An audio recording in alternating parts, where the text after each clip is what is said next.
сказано, я с взрослыми последние 10-15 лет езжу.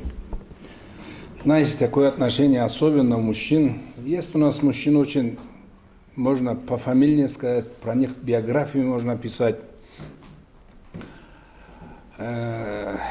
Сейчас они, когда ездим, так рассказывают.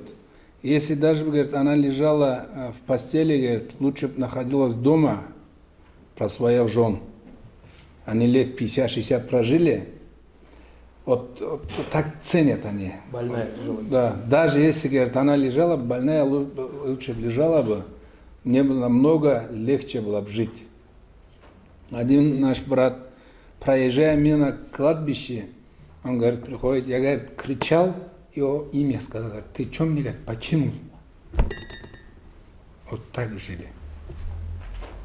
Один, вот ему сейчас 84 года, но это неописуемая у человека человечность, иман, я не знаю.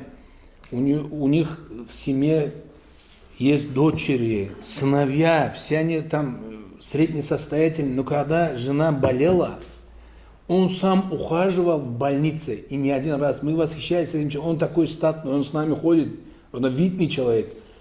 И мы всегда восхищаемся и сегодня этим человеком.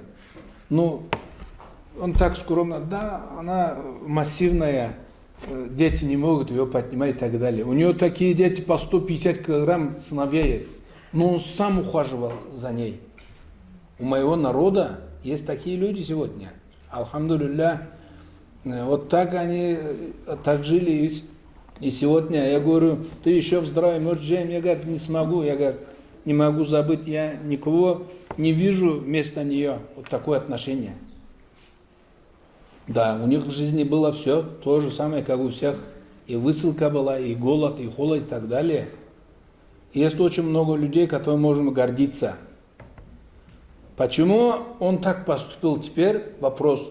Когда он в молодости, когда ошибался, жена все прощала ради семьи. Потом он в конце все это платил, вспоминая все то, что он, какие-то плохие движения, то, что он делал, он все это постоянно говорил, прости меня вот за эти вещи, прости меня вот за ту вещь, то, что я в жизни делал.